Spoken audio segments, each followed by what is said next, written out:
Charity Gaming Guild presents the Nat Pun Podcast.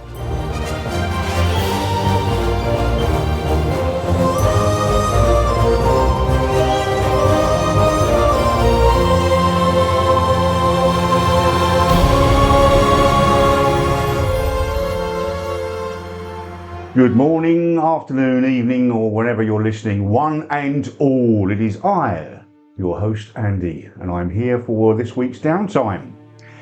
Now, before we actually start, I want all of our listeners to join me, because just before, a couple of days before the episode that we just ran, was our illustrious leader's Ash, his birthday. So I want everyone to join us in singing Happy Birthday to Ash. Apologies to headphone users. One, two, three, four. Happy birthday to you. Happy birthday to you. Happy birthday, dear Ash. Happy birthday to you. Thank you, Andy. You're welcome. John. Did you see the panic in his face when he thought we were going to say Ash? Well, it's a two-syllable lyric, isn't it, in Yeah. the song? And my name's only one syllable. Have faith. What, wanker? That's still two syllables. Oh, yeah. It's we'll leave that there. Okay, so as usual, I am joined by apparently the ethereal Bertie, the radiant John. I am, thank you. And we didn't have an objective for you. So what was your adjective? Well, I never give myself one. Well, you should, so that I can use Mystical it. Mad Madam Mim. Yes. Mystical Mad Madam Mim. Yeah. That is a brilliant character. Oh, Sword in the Stone, yeah. Do you want to say hello, everyone? Hello, everyone. Hello, everybody. Right. Good. Ash didn't say hello. Oh, hello. Yeah. Sorry. So Ash, we didn't actually cover off why the. I mean, I can get some of it. So there was radiant damage in the game, but why the particular words? According to the internet, the words ethereal, radiant, and virtuous are all words that are synonymous with angels. Do you think we're angels? No, Robbie Williams angels? absolutely not. More hell. Charlie's Angels? Hell's angels? Hell's angels. No. Big old choppers. Pardon? Yep. Ooh la la. Why was Bertie then when he said yep? I'm the only one brave enough to admit to it. That's very, very simple. Right. Oh, dear. Oh dear. So, welcome one and all to this week's episode, which, as we established at the end of the game last week, is going to be titled "Patch is Dead Again." So, welcome. And for the fourth time, welcome. Welcome. Welcome, and more welcome. Welcome, Andy. Welcome. Welcome in. Right. We started the session. We were on a celestial plane after being spat out of that vortex. Ah, Spat. spat out. Yes, we were spat out. There we go. That's that was an in joke that was off here. No. And Ash went on to say how beautiful this place was, but then, in typical Ash fashion, ruined it by using non-King's English by saying that it smelt of. Now I put candy floss and you put I said cotton candy, didn't cotton I? candy. I said cotton Yeah. I went Americanisms on you. You did. Now, That's no, fine. that's We fine. might have This is some, in the US of A. Yeah, absolutely. And if you're American, that is absolutely fine. But we're not. Well, no, I'm trying to make the podcast internationally encompassing. Yeah. So, Marshmallows as well. Apparently, it smells. yeah, I mean, I was What chocolate? not chocolate. Oh, we've had that conversation with velvetizers and the likes. Num num. And we were in a field, albeit with a rather large burnt patch, which was being created to resurrect our dear friend Patch. And there was a temple nearby and mountains in the background. So how did you feel? once we'd been dumped on this new ethereal plane. Somewhere a bit different. Yeah, I'm pretty surprised because it wasn't what I expected it to be. But were you feeling disorientated? Not until you mentioned being able to see the All Havens kind of up in the sky. Yeah. Not until you mentioned the sky, then I felt disorientated. Patch was Perhaps very... very disorientated. I have a question, Yeah. if I may be so bold as to ask it. John, you're a War Council DM, and initially when you joined the War Council, you had the Celestial Realm. Mm-hmm. Did any of the way I described the Celestial Realm match up with how you pictured the Celestial Realm when you were a War Council? Well, when that was your region? Yeah. So I always pictured it as lots of different realms, but all very extreme almost in what they are. So if it's nature, it's extreme nature. If it's, whatever, mountainous, they are massive mountains. If it's grassland, it's completely flat for miles, sort of thing. The sort of extreme end of whatever it is that particular area or part of the Celestial Realm represents. It met your expectations then? Yeah. Good. Yeah. But you're claiming that we weren't, as a group, we weren't disorientated, yet not one of us picked up on the fact that the grass wasn't green. Well, he did say that we didn't notice because you assume that the grass is going to be green, so your brain fills in that bit. So if you're overstimulated, your brain will fill in holes for you until you have a moment to chill out and then actually register I prefer to fill my own holes in. disparities. Adonis hasn't been overstimulated for years. No wonder you're going to go with that one there, John. The Donis hasn't had his whole stimulated for years. Ash, were you into this? When you actually created this razor sharp silver grass, you weren't influenced in any way, shape or form after watching Alien Badlands? I have never seen Alien Badlands. Oh, okay. So no. Ah, there you go. That's a short answer there.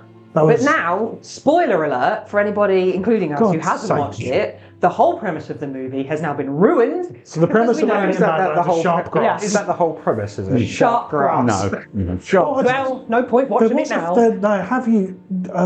Feels like an episode of I have seen that. I have seen that film.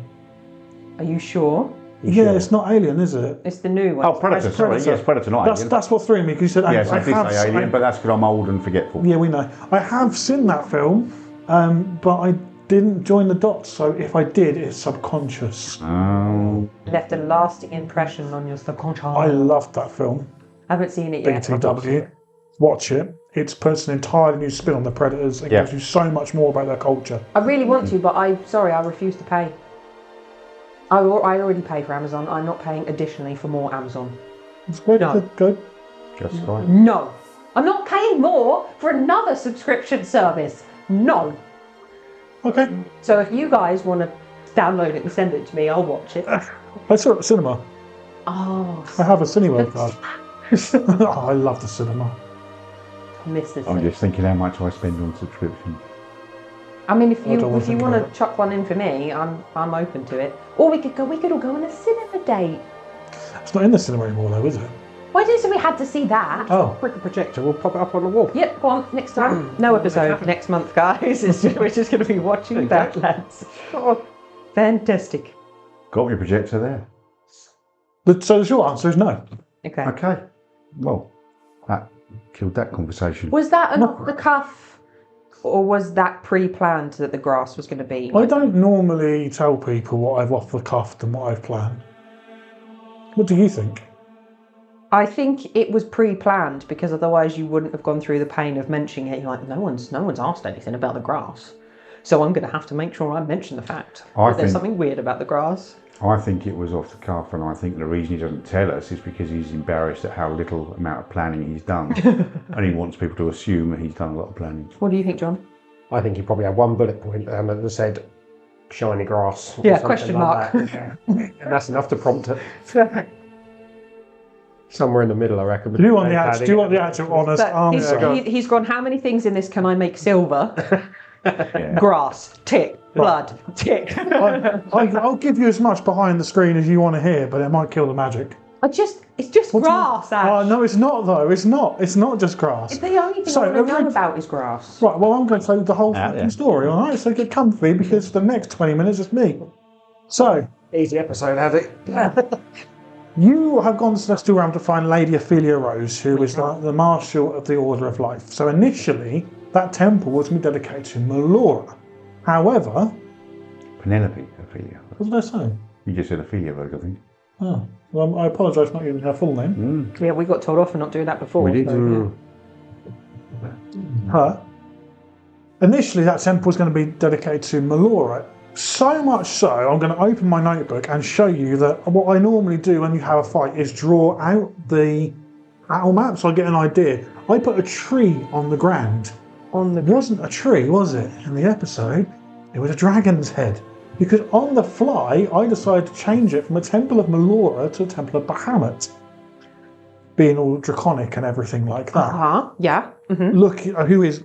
We'll come on to the rest of it. We can talk about how this all fits in later on. Mm-hmm. Which means Bahamut being the platinum dragon, platinum dragon being the thing, and platinum is silver coloured, not made out of silver, obviously it's made out of platinum. I thought, well, I need to really hammer home the point that this is Bahamut. What the fuck else can I do on the fly? So I made the grass silver, and I'm like, that's cool. And I thought, well, silver could probably be quite sharp as well, so it was all on the fly. It was never meant to be silver.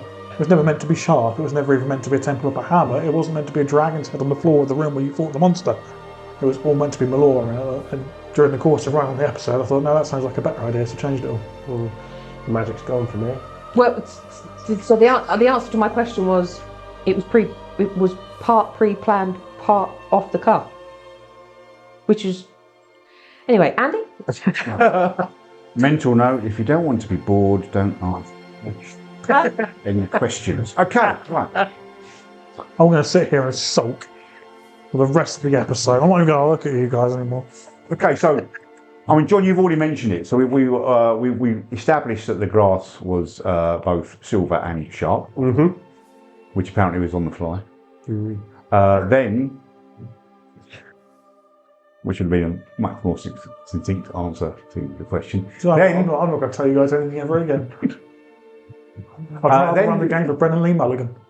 Then G noticed something up in the skies, which were not your traditional sort of cloud-laden bluey skies, but it was more like space. But we saw the entirety of the All Havens, including the hell suspended beneath. And then we saw lots and lots of green flashes. Yes. Uh-oh. Also on the fly. No, not on the fly. Thanks, I was Ash. on the fly. Yeah, it was supposed to be a Pizza Hut. What? Hey? Like, don't ask. Nobody asks. What do you mean, a Pizza Hut? Is that past Thomas? No. I'm here to bore the tits off everybody. So, and then we saw, to our absolute shock and horror, the entirety of the All Havens split asunder. Dun dun dun. And some of us were able to identify where we lived or came from was no I've more. got a question. Why did you choose to do it then? Why not when we were on the All Havens? I thought that was a brilliant place to do I it. thought it was a brilliant place to do it, but was it a conscious? Yeah, that was not on the fly. And because I would be willing to bet that every other DM is going to break the world while people are stood on it. And I think it would be cool to be able to see the world breaking from a different realm, so you get a different perspective on it. Yeah. So you, as a party, now understand that it's a global thing, whereas as a party in a campaign on the world, you might think it's just a regional thing. Yeah. But you guys, like as in Adonis, Vesper and G, know the magnitude of what's happened is world spanning. That's why I did it that way. It's very cool. I have a question as well. We did some, okay, all right for me to jump in again, Andy? I don't want to bore you. We did some like character building with, I'm going to ignore him. It's impossible to tell whether he's actually fallen asleep or he's taking the piss. We shared hotel rooms with you before. I can do both. Yes, you can do both pretty easily. You can have a full conversation with Andy while he's asleep. It's quite interesting. Anyway, We have been doing most episodes. yeah. And we did some character building in session for Vesper, didn't we? How did you find that? That's good. I liked it. Yeah. So for me, I don't like having too much solids for a backstory. I said this before. I like kind of finding it out as you go along. and it worked. That was kind of the perfect time to go, yeah, where does it make sense? And we originally went for one place. It was like the Dragon's Gate. Yeah, Dragon Gate. And I was like, oh, where that one thing was that we were going to go and see. And you're like, oh, no. Which is good. So it's fun to have those little moments. But yeah, I liked it. Plus, you can almost make up things as well.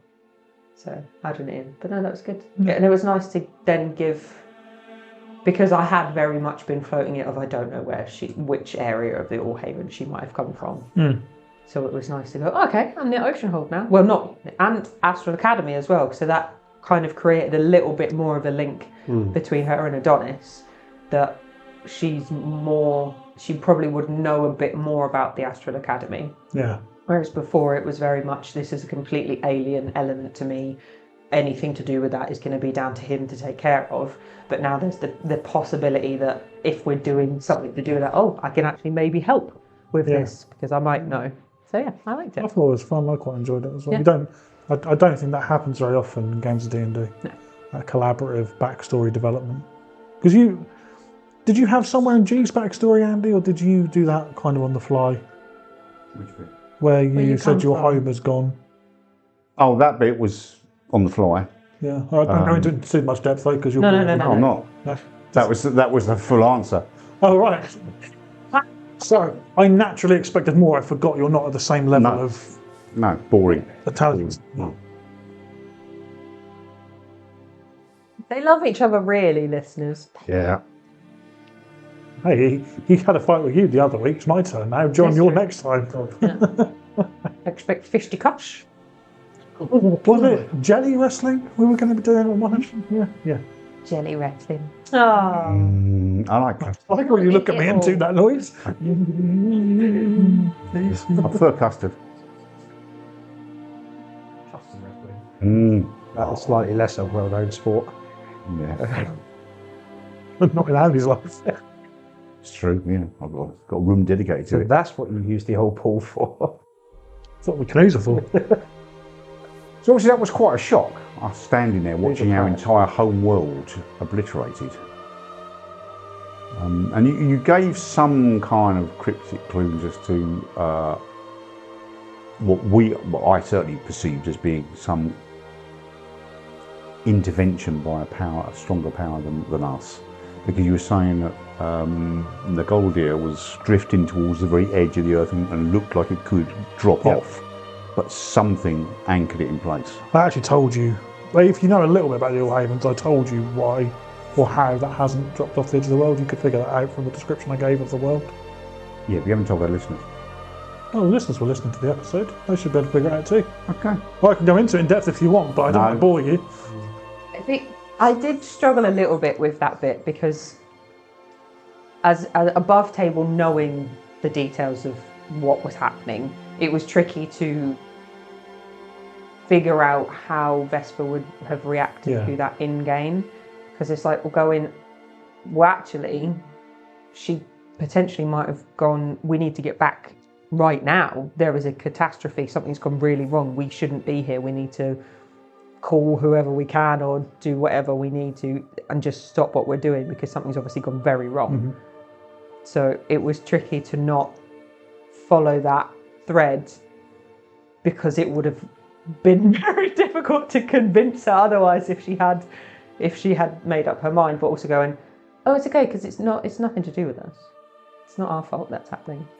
I think if Vesper had actually suggested we return, G's fear would have been, as the entirety of the landmass has changed, it's a risk that we're going to end up portaling back into the middle of what is now an ocean and drowning.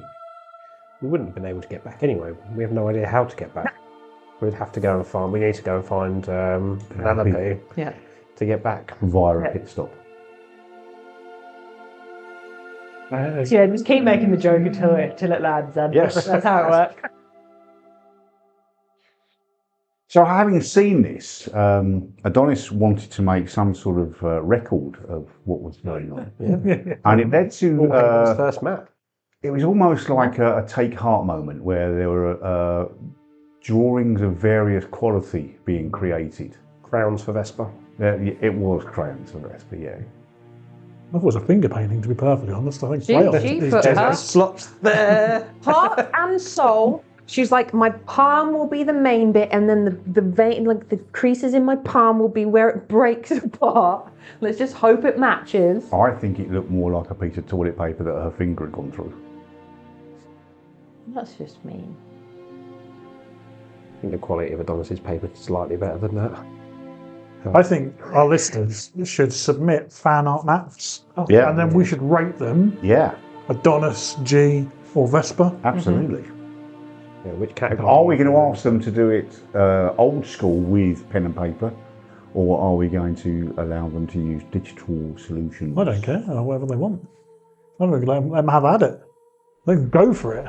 Go for it. I mean, there is an official map, obviously, in our Player's Companion 2026, but I imagine the problem with Vespers is she spent a ridiculous amount of time trying to draw a tiny little, what would be Kraken, but we discovered last time we met was Kragan in the little corner in the water. You know that how on a map they'll show the water and they'll show like the sea beast. monster. Yeah. Yeah. And that was the little ship and then. So Yeah, there's that bit is amazing. The rest of it just looks like crap. I think that was a nice little team building thing. Our team very nice there. Everything. Then we're just going to sit down for an hour there's some maps. and draw some maps. Everybody get comfortable. Adonis loved it. Yeah. I absolutely loved it. It was like a little class field trip in his eyes. And then the prize at the end was that Patch came back. Yep.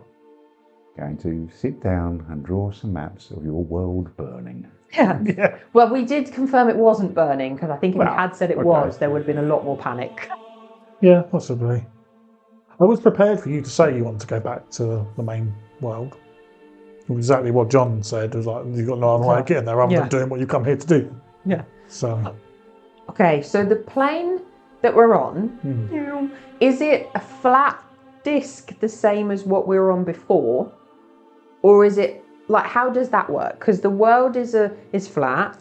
The plane that we're on, how would that... the celestial realm is made up of different, almost like different planets. Okay. And they're joined by different gates, and there's a gateway into the celestial realm, which has guardian angels, which is where Mendak's from previous campaigns from. So you're kind of like in your own little world when you're in that plane dedicated to that god or that realm. So it's not a flat, it's a round... Yeah, it's a concept. Okay. Yeah. It's It very, doesn't really have boundaries, does it? no, the celestial realm's very, Loosey-goosey. yeah. If you had a really long rope on a grappling hook, could you jump off the top of the All Havens and grappling hook like Lara Croft into hell? Into hell? Yeah. Yeah, in hell you could, yeah. Awesome. Yeah, because hell was attached to the bottom of the All Havens by enormous chains. So there wouldn't be something that would stop you, like it stopped the... So the oceans pour off the edge of the world, so it's like Yeah. a curtain of ocean. Yeah. So you'd have to go through the curtain of ocean. Cool. Swing Into through. hell. So gravity, once you actually go off the edge and head down towards the hell, remains constant. There's no change in gravity. You don't start And is it the moving up. same way up? Yeah, Or is it the other way? it hangs underneath. So I imagine, I suppose hell creates gravity? Gravity. Hell creates gravity for the All Havens, I suppose. And is it... Which is how it continues. So you don't just go whoop, onto the bottom of the All Havens, be upside down looking at hell above but below you. So is it... The That was All a Havens mindfuck. is the right way up, hell is the right way up, Yeah. or the All Havens right way up, hell's the other way No, up? no, hell's the right way up. So then the chain's like attached. Yeah, it literally hangs at the bottom of the world. Like a flower basket. So there is talk of a DM who may or may not be interested in the realm of hell doing some kind of an adventure based around those chains. Because, so this is why Nagwaldir didn't fly off the edge of the world, because it's attached by a chain to hell, which stops it once it gets to a certain point. But what happens when those land masses twist? Do those chains twist? So is hell now twisted?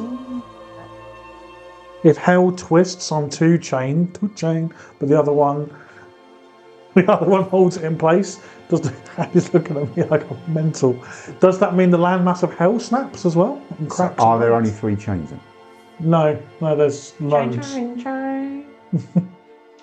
In my Adventure Day adventure, I have a hell-themed bit with chains, so I'm keeping with the theme. There you go. Nipple chains. Pardon? Never said anything. What are you talking about? Can't prove anything on the recording. No. Okay, and it's only. Let's move on to it. Nipple chains. Right. It's only at the point that this point when we finish with the maps and Vespa realised just how crap hers was. That's the point we actually established that the grass was sharp, because as she tore hers up and threw it to the ground, it disintegrated. Is that the right word? Disintegrate? No, it is how I would it not be describe shredded? It wasn't straight. It literally, in my mind, did disintegrate. Yeah. Again, for magical purposes. Okay. Like if you're in the celestial realm and someone drops a piece of litter, I would have thought the gods have somehow managed to put some kind of enchantment on the ground to make sure the litter doesn't remain. Ah, so they have celestial road sweeps with brooms magical that road sweeping are stuff. 20 years old, but they've had 14 new handles and 12 new heads. Yeah, Yes, true. okay. You know? Pick that one up. Yeah. Right, so we've kind of at that point now where we're thinking, well, we need to do something else. Can't just stand here. And the only other point of interest that was visible was the temple. Yes. Shocking. So we all decided we're going to head towards the temple. Well, technically there were mountains that I think we could have headed towards. Yeah, but they seemed like you wanted us to go temple was closer, and Adonis was feeling tired, so So would Andy. so we thought we'd go. Hey, my player's not as old as me. My character isn't as old as me. I don't think Kalashtar lived that long, do they?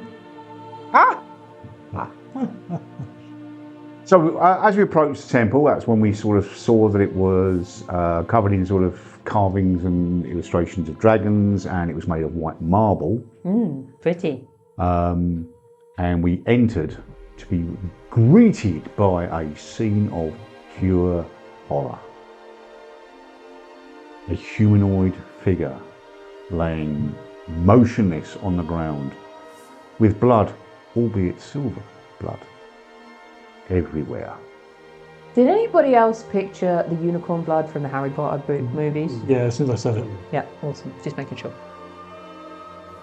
What unicorn blood from Harry Potter? In the Harry Potter movies, when he's eating the unicorn so that he can gain some of his life force back, there's like a pool and it's like a pearlescent white, oil slicky, silvery. Blessing. Never seen Harry Potter? I've seen Harry Potter. I've seen them all, but I don't remember that scene. You must have remember last month's episode. No, I don't remember what I had for breakfast either. I don't know. Whatever it was in a bowl. Was it? Sorry. See. Ah, but was that mine? There was 2 bowls, so unless your lovely other half is eating double breakfasts, which I don't think she would. I mean, she can if she wants. She's hungry. We ain't gonna breakfast shame on this show. A second breakfast. Please save me. We've gone from unicorn blood, angel blood to unicorn blood to breakfast to hobbits. Yeah. Yeah, so we're crossing multiple films. Harry Potter to Lord of the Rings. Yeah. We're getting closer to come back to D&D. Yeah. It's very difficult to picture that in your head without the blood being red, though. Yeah. Well, not having the blood red, it feels otherworldly, doesn't it? It feels like it's unnatural, like not what you're expecting, perhaps. I think it was almost not as horrific an image in my head, because the idea of like red blood smeared everywhere, especially on white marble. So I agree with you. It wasn't horrific when you first described like the blood on the floor, but then when it was like missing hands, missing face, missing feet, it's Eyes, like elves down. yeah, I think it was missing eyes, missing jaw, missing hands, missing feet, wasn't yeah, that's pretty horrific then. And there was a lot of internal turmoil for both me as a player and Vespa when I got near the angel, to not just be like grabbing bits of its body, be like, ooh, angel. But then when you said like the body had been all cut off, would you know in your head an angel is like an Adonis, and you always, when you just want to give him a squeeze. Hold on, did you just say the angel's like an Adonis and you just want to give him a squeeze? Is that what you just I said? thought that you named just off Adonis. Yeah, and she's been holding it back. All she wants to do is squeeze Adonis's snout. Give him a little chin a scratch. But because in my head, that's what I said, like building the image in your head, you say it's an angel, like big fluffy wings. You imagine like the gold hair flowing back, like the statue of Adonis, you know, the marble statue. That's where my the really muscly kind of. So, but then that's why I asked what they were wearing. Some people like loincloth over. Well, But the fact thanks that to put it there, didn't I? Absolutely. That would have been a very different episode. Very different, yeah. So we've established that this poor angel, is not likely to resurrect, despite the knowledge carried by our good friend Adonis. There's a good catch on the law from John there. Yes. But did we ever really establish why the level of gratuitous violence? You know, why was it not just enough to kill this poor angel? Why did it have to be completely decimated in such a way? I mean, was it just anger issues? Anger issues, what did you say, John? The blood war's still going, isn't it? Between hell and the heavens. The creature that you will probably come on to talk about is the devil. That's the creature type, so it's literally angel, devil. Gratuitous violence for gratuitous violence sake, because there's such a conflict between the two. Yeah. So one thing that interested me though is the idea that having it being in the celestial plane and that happen, knowing that they wouldn't resurrect, would that send off alarm bells to other creatures that resided in the celestial plane, where they could be like, oh, Pete's going to be back any minute now. Oh wait, Pete's not coming back. Ding, ding, ding, something bad is going on. If there was any kind of link between the angels in that way, they would kind of be able to sense when one of them, because they are meant to keep coming back, if they could sense when one of them wasn't going to return or had gone for good. And I was intrigued to know whether that was something that's possible. We're going to turn around and then the devil is dead and we're just standing over the body like, we didn't.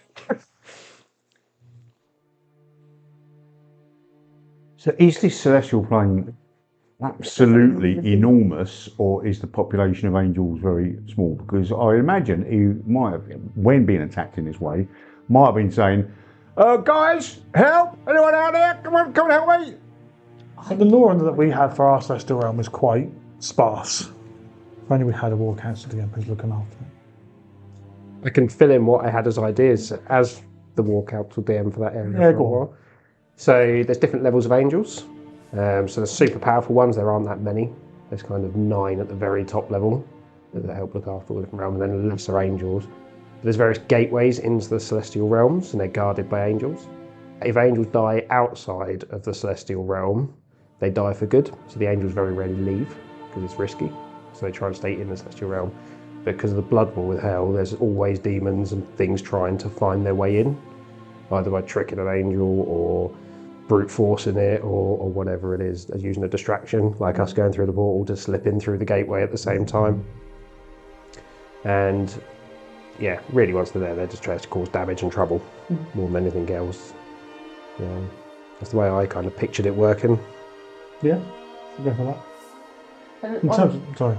I was just going to say on your point of it about them screaming for help, I always had in my head they're very proud, so they'd be like, no, I got this. They're a bit arrogant angels, so they'd be like, I don't need to call for help, I got this. They don't. My eyes are gone. They don't age, they don't need to rest, they don't need to sleep. Why would they? That's their post, why would they ever change? Yeah. Like, they get, the way I kind of think is they get issued to guard a gate, that's their job for eternity. I imagine that works both ways around as well. So they're too arrogant to call for help, but they're also too arrogant to leave their posts. Like, well, I can't come and help you because that'll leave this exposed, so I've got to stay here. Yeah. They're not a limitless supply. In terms of even if they were linked up in some way, I think that'd still be the case. They still wouldn't leave their posts. There's no roaming angels, I wouldn't have thought. Yeah. But just if it would put them on high alert, or there would be some a special contingent that's their job is to, when something happens, they go and investigate. Possibly. if you've got angels that are set on posts for eternity, and you've got no free angels to do stuff. I think it's the arrogance of it, though, isn't it? Like, we're on the gates, we're angels, nothing's going to get through. Why do we need someone to roam? And could that be the birth of that particular group, in as much as when a mummy angel falls in love with a daddy demon and they do naughties together, they do the horizontal dancing, that's when they create a Hell's Angel? Sure. Yeah. Okay. So what would that make? Like legitimately, if an angel and a demon were like, what baby would they make? I reckon it'd be a human. Yeah? I reckon so. Because a tiefling is a human and a fiend, isn't it? Or a devil, Something like that, yeah. But I don't. And then an Asamar is like an angel and a human, maybe. I don't really know, to be honest. Then just an angel and a demon. It's a frog. They make a frog. It's just so odd. It's just that's all that can come out. Maybe it just doesn't work. Yeah. Maybe it's like trying to breed a cat of a dog. Ew. Hog. I was thinking that. Yeah.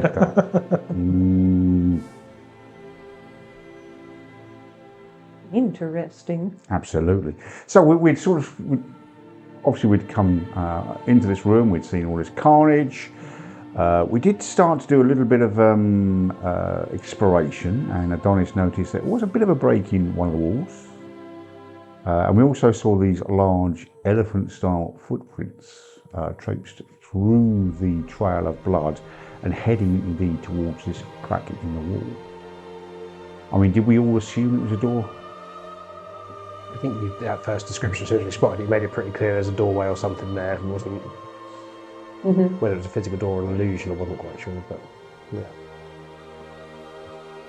And at one point, Vesper decided she was going to go and walk around the perimeter. Yeah. Why select, given that by your own admission at the last episode, Vesper still hasn't forgiven G, why select G to come with you? Because he said he was uncomfortable in there. So were you softening to it? I guess, maybe. It's working. It was definitely not because if they got attacked, she could run away and he could get either fall behind, get left behind. But no, it was a case of, well, Nyx will be in here with Adonis, and not knowing it, it's better if we stick together. He's obviously busy. Yeah. I keep forgetting Nyx is there, because that's why I asked Adonis if he's going to be on his own, all right on his own. I think someone did mention Nyx when you said that, didn't they? Yeah, afterwards. Yeah. She's just too quiet, isn't she? She needs to talk more. Yeah. I'm very conscious of stealing the limelight with the DMPC. But she has a purpose and a reason for being Oh, darling. You honestly think you could steal the limelight? I mean, look. Just look.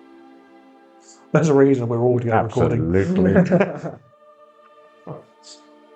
So we went for a little stroll around the temple, and using my sharpened wit and intellect, I established that it was indeed a reverse TARDIS because it was bigger on the outside than it was on the inside.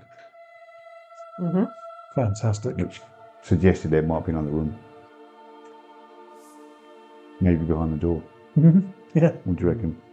Well, we all know there was. Oh, okay, yeah, that's very true. The question is, how long would it take you to get into the room? Well, yes. The first door was no problem, easy. That's fun. Still took longer than it probably should have to get through that. We were first trying door. to make sure it was safe though, rather than. Well, you did do a detect magic, didn't you? And there was enchantment magic coming from behind the door. Yeah, which I'm assuming was the other door and the Yes. second door and the stuff And then, as you say, we opened the first door after much deliberation and trial and error by pushing it. And then we were presented with a second door, also marble, also splattered with this silver blood, but there was also a little pedestal with hands forming a bowl that was filled with this silver blood. Yes. And an inscription. Yes, there was. I have a question. Seth, That second door felt a lot more Melora-ish in its description of how it looked. Why was the writing still in Draconic? Because the door was in place to seal a vault to a item of Melora, which we'll come on to in a bit, I'm sure. But it was put in place by Bahamut. So he nicked it. Well, I don't know. Maybe he nicked it. Maybe he's agreed to protect it. Okay. So it was... The door was like an homage to Melora, but it was still in Draconic because it was still made by the same people who did everything else in there. Okay. Yeah, that's what my head was of it anyway. Okay. It's definitely not because you change the temple on the fly. Well, it is because I on the fly, but that's how I justified it to myself in that moment. There seemed to be a lot of confusion with our interpretation of that the slogan on the wall, especially around cleansing. We didn't quite seem to work out how we were supposed to cleanse, and there were various attempts, like killing birds, slicing your hand open. Yeah, that was Washing quite something, yourself. wasn't it? Yeah. Yeah. So the ways to open the door, you could have used fresh water that had been blessed or magically purified, healing magic cast into the basin, water combined with holy symbols, prayer, ritual devotion, or blood willingly given, followed immediately by a purification method, such as healing. So the holy water, I could have poured that in instead of the healing potion. Yes. But someone tried to bless themselves? I put like a dot on my forehead Yeah, to start off with, and there was a point where I thought about pouring that in. yeah. So you did that, and then also G. Yeah, G was doing some lots symbology, of- I think, was the words yeah, you mentioned. yeah. But neither of you are religiously aligned. Oh no, So absolutely. it didn't mean anything. Right. Had you been a cleric and done that, that would have been different. Yeah.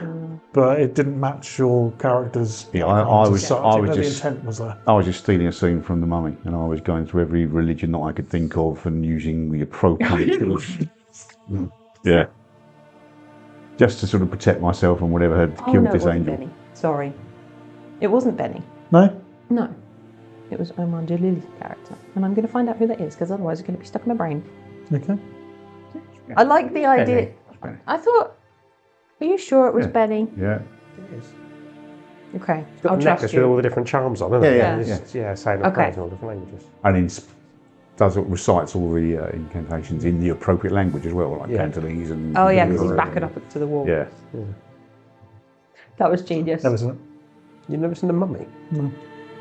Oh dear. Well, that's another episode gone while we watch The Mummy. Well, that's why the healing potion worked. I think that's a community episode. Ash reviewed The Mummy. Like, Yep. yeah. Ash reviews the mummy. Yeah, we'll watch it live and you can do like Ash's commentary. Might be a bit boring for some people. Guess who's got the horses? Yeah, I'm sick of it. on the right side of the river? I think that would be brilliant. But I like the fact that you went over to him and you started doing this, and then Vesper's head, she was like, "Oh, he's kind of doing like last rites. That's kind of sweet." And then you're like, "Just to make sure I don't get haunted or whatever." Like, Yep. yes. Like, nice, yeah. But we finally did it, and I think it was probably more luck than judgment. I don't think I certainly didn't feel that we put the clues together and thought, "Oh, we need to do this." We were just trying anything we had stand. It was very similar to what we had to do to get into the vampire's vault, and that's why I was like, there has to be another layer to this, because if it's just blood again, that's too similar. I was thinking it had to be something like radiant, so look, none of us have healing magic, otherwise we would have cast a healing spell or something on it.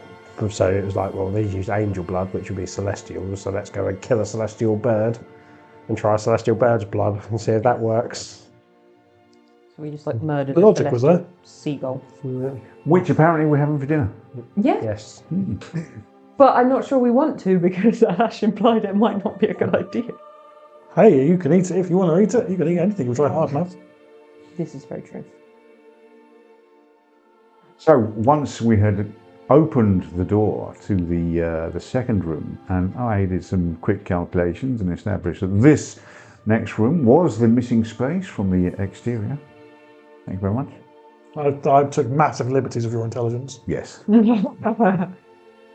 So we were again welcomed by a room with 6 pillars, a carved dragon head, a plinth, and in front of the plinth was this massive creature with a sword and a crossbow and big old elephant feet. Do you have a picture of him in your notes, or was it just a description? Oh, it's a very small. It's a very small picture. Can you put it close? Because thanks. Oh, he's a big boy. What creature was it, Ash? Do you really want to know? Yes. It's called an orphan, not an orphan. Okay. Orthon, orphan. Orphan. It is a devil from Mordenkainen's Monsters of the Multiverse. Oh. And it looked like a fun creature that I've never used before. Were there other things it could do it didn't get a chance to do because... No. So, should we have a quick go through the stat block together? Yeah, go on. Yeah. Right. So it's a large fiend. This AC is 17. I did put the hit points up a little bit to make it a bit more of a fight. Yeah. It was hurt. That's why we only had 38. Oh, it's been wounded. Yeah. It's been hurt. It's very strong and very tough, and quite intelligent, quite wise, and very charismatic. Weirdly, its resistance to cold damage, bludgeoning, piercing, and slashing damage from non-magical attacks aren't silvered. Immune to fire, which Adonis found out, and poison as well. It's immune to being charmed, exhausted, or poisoned. Dark vision, true sight, passive perception 20. It can communicate telepathically and knows common and infernal as well, which is why it also communicated with you telepathically when you first came into the room. It has magic resistance, so advantage against saving throws, non-magical effects. It has an infernal dagger, didn't really use it because it's boring as shit. What's more interesting is its brass crossbow. So that's a +7 to hit for 14 force damage, and then there are 5, I've numbered them, I'm not counting them. There are 6 effects that can happen. I could choose the effect, but I thought it'd be more fun to roll the effect. So it has an acid attack, it can blind people, it can concuss people, entangle people, paralyze people, or there's a tracking shot on it as well. As a bonus action, it has an invisibility field that recharges on a 4 to 6. I managed to recharge it every single turn. Oh, okay. 4 to 6 is quite a big range. It's 50%, isn't it? So it's pretty big. And as a reaction, when it dies, it explodes. Okay.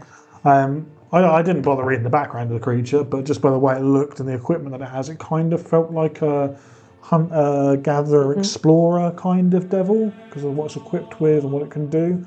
So I thought it felt like the right kind of enemy to have break into the celestial realm and steal I'm out. sorry, Ash, but I think knowing you and knowing your own admission as to how you set combat up, you thought it looked like Achilles. Actually, it's only CR10. What was it saying? What did you call him? Orthon. No. What was his name? Oh, Randy. Randy. Yeah, Randy Orthon, as in the wrestler Randy Orton. Nice. Yeah. So when we first challenged it, we kind of did the usual polite excuse me. Don't think you're supposed to be here. Excuse me. School mistress telling them off. Sometimes it might work. Yeah, no. Turned around and got, so sorry. How many times has it worked?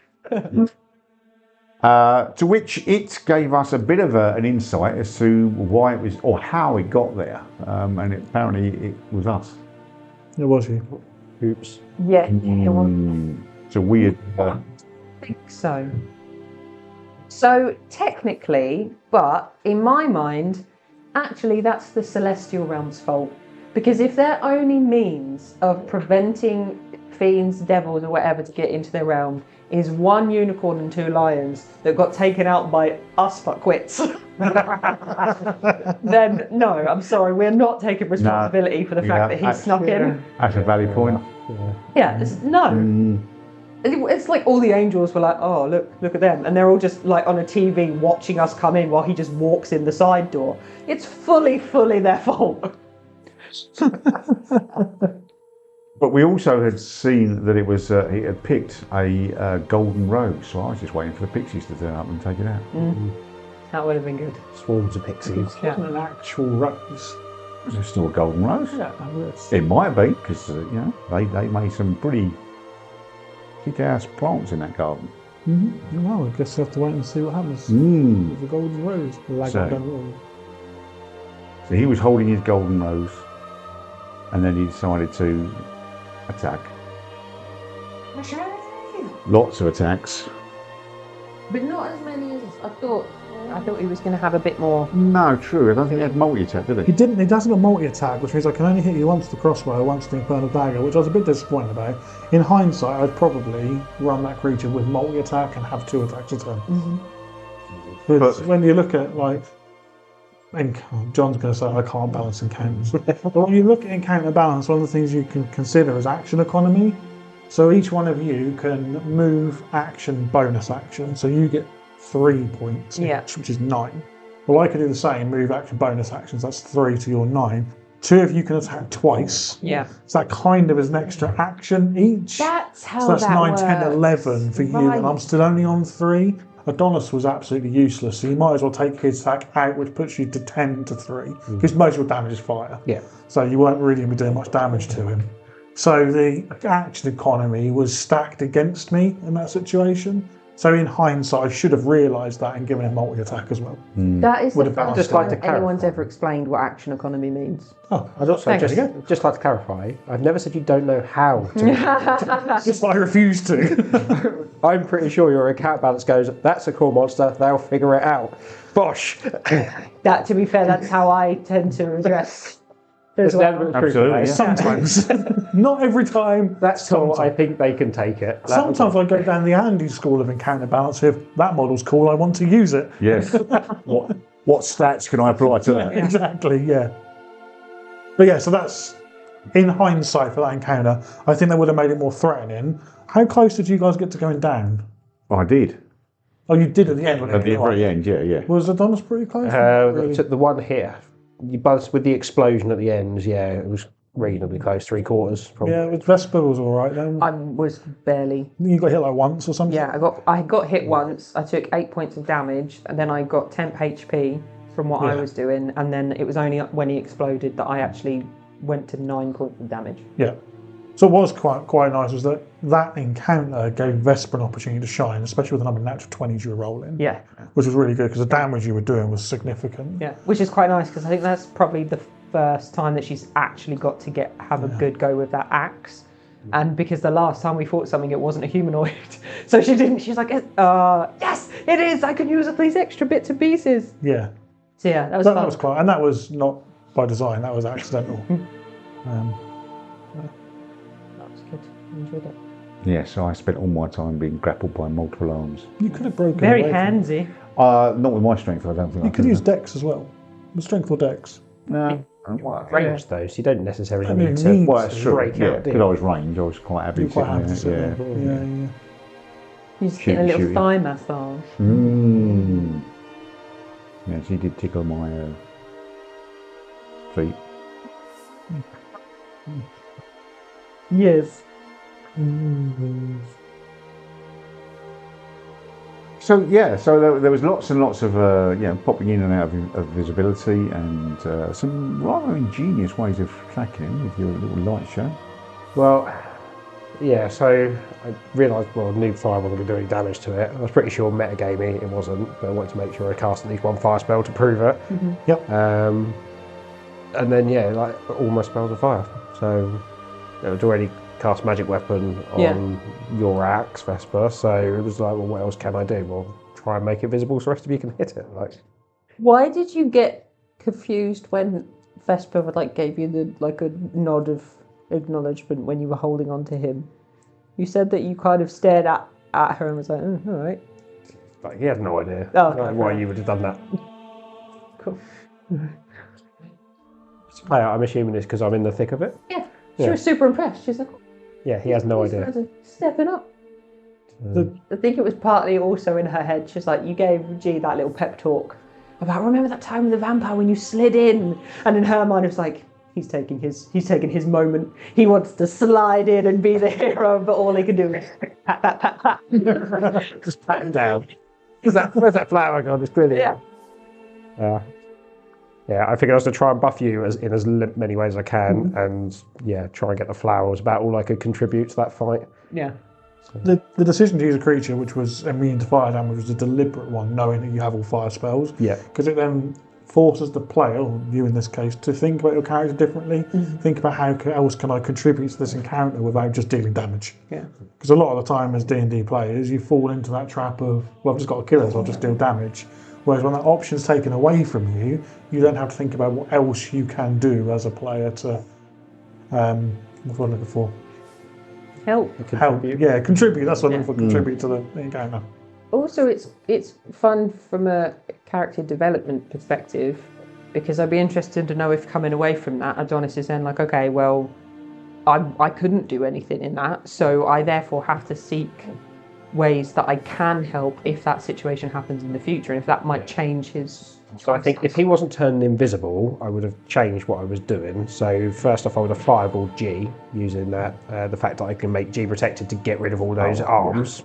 Just like blasting the hell out of them. Fireball, Which I think you would have allowed to blast them away. There were pillars in there, try and collapse a pillar on it, blow the ceiling in. Like, there's plenty of things could have used spells to try and do. Yeah. That don't do direct fire damage. So It's easier to do that when there's spell cards as well, isn't it? Oh, to yeah, manipulate when you do. If I'd done it to Vesper, for example, I was like, well, your attacks aren't doing anything. Yeah, it would have been... What else can you do? You're kind of like, well... I can grab it. It's really hard, isn't it, at that point? So that's why you have to be careful when you take those options away from a player. Yeah. You have to be careful there are other things they can do.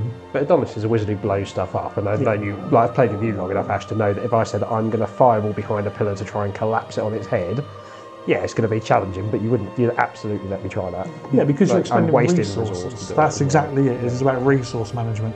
If you want to do it for free with a cantrip, absolutely not. Yeah. Not without a very high Like a DC third on level card fireball. check. That's exactly. You'll spend a third level spell slot as a resource you're expending.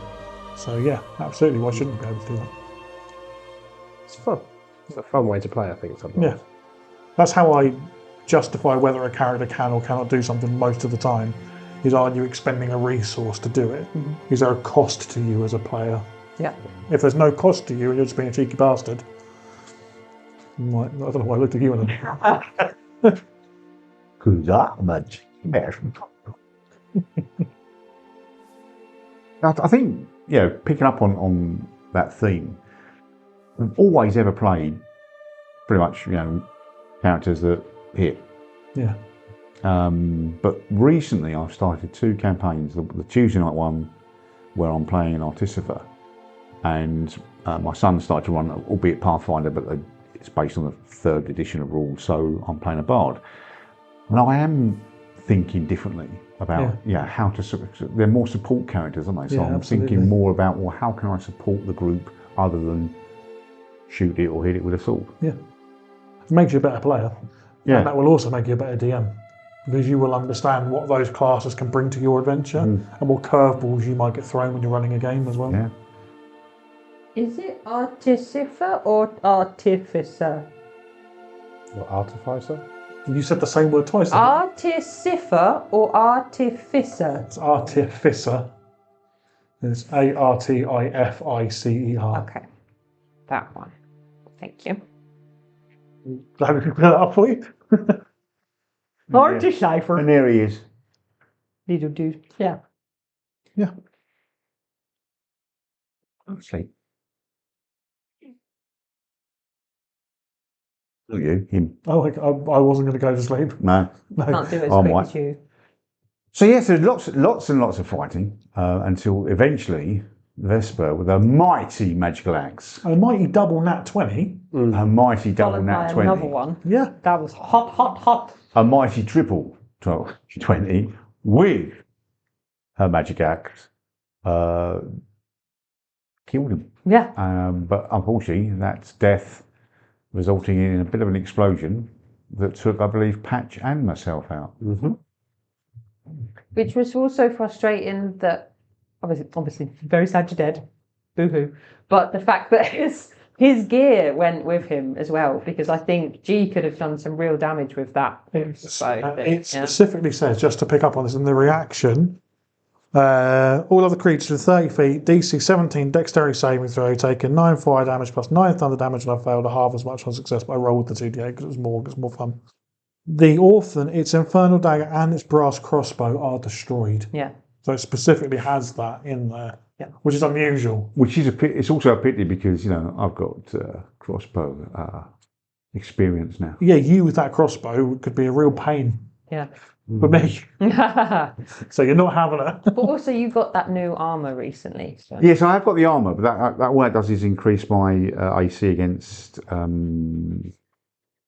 elemental attacks. So, not that that's a bad thing. It's good. But yeah, so the only thing that he left behind was the golden rose that he dropped. But we have no idea about what it is, what it does, because you ended the episode. Well, we do now because he let it slip Yeah, true. today. True. What did I let slip? You let slip that it is an item of Melora. It's an Oh, artifact yeah, but I of didn't do what it Melora. does. No, you didn't. No, okay, good. But now you go, I know we don't know this in game, but found it! It turned out to be a wand of flowers, isn't it? That's what it's going to turn out to be. Wave of flowers spring into being. I mean, as a player, the way we ended that particular episode, I'm now having flashbacks to D7. Because you think we're not going to save you. Yeah. I ended that session there really deliberately. It was a perfect place to end the session with exactly what had happened. You being down actually gives a fantastic start to the next session to stop you guys from making an absolutely horrendous mistake and potentially ruining part of the narrative. So you being down is actually incredible from my point of view as a DM. It's perfect. So do I need to start rolling for a new character? No, not at all. Not at all. Cryptic. Well, Yeah, it's amazing. The end of that session to me was perfect. you wanted one of us to be down. No, I didn't plan. Oh, I didn't okay. plan for me to be down. But then, G's down. The rose is gone. The creature's gone. The rose is Rose is just on Sorry, the floor. I mean yeah. the rose is on the floor. Yeah, not the rose is Yeah. gone. The rose is on the floor. The creature's gone. G's down, and I'm like, well, actually, if G's down, that means next session when we do this, that means this, which means this, which means they won't do that. And in my head, I'm going, this is just like, this is amazing. This is the textbook ending. And do you know what? The only reason I'm down is because I copied Vesper and took those couple of points of damage right up my hand. Yeah. If I hadn't done that, I would have been up with about 1 point. You also picked up the razor sharp Razor sharp grass, Grass, didn't you? yeah. So that would have. Yeah, so, but even with that, if I hadn't have done the cut of the hands and taken that You'd have been damage, all right. I'd have been up literally with 1 point. They're super curious about the stuff. So I'm blaming you. Super Trying to curious. get back in your good books. I do what you do, And and just I end up. to fill you down. with confidence, the fact that you cut your hand meant nothing to mess with. That was just, okay, you want to do it too? Cool. Yeah, sure. Ideas, guys, ideas? Oh, dear. You'll be fine. I haven't got any healing potions. You I have. The lucky thing is, You do have. the only reason that I poured one away is because I had one left. Okay. So I do have one healing potion left. Cool. And I have my pocket bacon, which we have confirmed is a good berry. We have. So if Green not, bacon. I'm just going to shove a piece of bacon and with his jaw. Ooh, I like bacon. Maple bacon as well. This mental image of Vesper being down with a bit of bacon in G's mouth, holding his jaw, just going, oh, that's very nice bacon. Thank you, Vesper. I love bacon more than torture. I do like bacon. So, have I missed anything? Is that pretty No, much I it? think you've covered absolutely No? everything for that episode. Okay. So that does bring us to the end of this episode because we've covered everything in the last week's episode. So Yeah. I shall, Yeah. absolutely, That's how it indeed. So I shall say a good day to one and all, and goodbye, and goodbye from you guys. Yes. Goodbye. Goodbye, Bye. goodbye, goodbye. Goodbye. Goodbye. That's it. That's a wrap. All right.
And of course, it's time now to shout out our Patreon members. We have our Ruby members, Niall R, Laura D, Claire C, Pole C, Rebecca M, Alberta S, and Joshua M.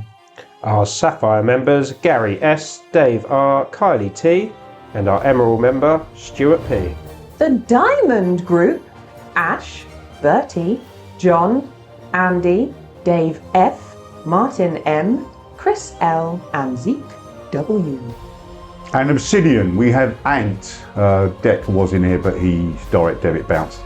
And for our ruling council, we've got JP, Sophia S, and Chris BT. Thank you to all of our Patreon members for supporting what we do at the Charity Gaming Guild. If you want to shout out on the Nat Pun podcast, head over to patreon.com/CharityDND today and sign up to Fear.